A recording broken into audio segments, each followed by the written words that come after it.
Hi there, Alison here with another Cab Franc du jour. Today we are in Canada and we're looking at the Vineland Estates 2017 Bo-Teek Vineyard Clone 327 Cab Franc. Vineland Estates was established in the early 1980s and Brian Schmidt, their winemaker, has been on board since 1991. And actually Brian is the third generation in his family to be making wine in Canada, which is quite cool.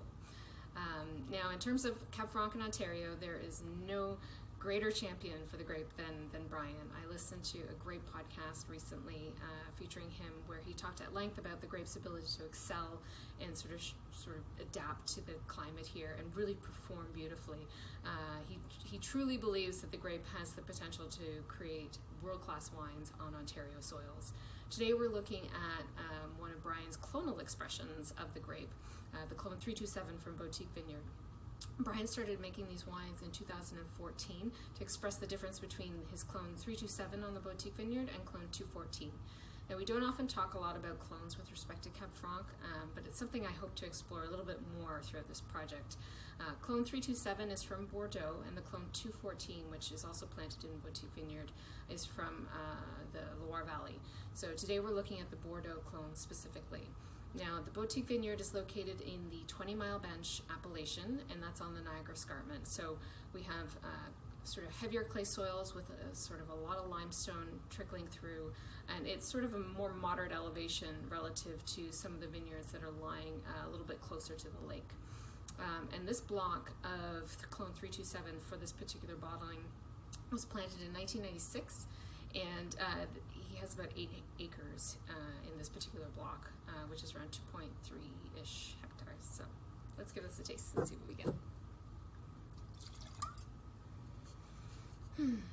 Now Brian tells me that 2009 was actually a very defining vintage for him as far as his approach to Cab Franc. And 2017 was quite similar in a lot of ways to 2009. Quite sort of a little bit on the cooler side, wetter, but the fall kind of really came through with enough sunshine to help the grapes ripen beautifully, creating wines that had a lot of structure and great aging potential.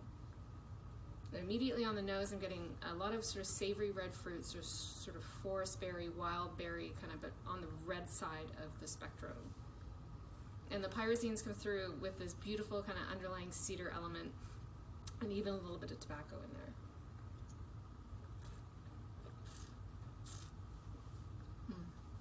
The acidity is quite mouth-watering, a little bit juicy, and the tannins are very, very fine, almost velvety in a way.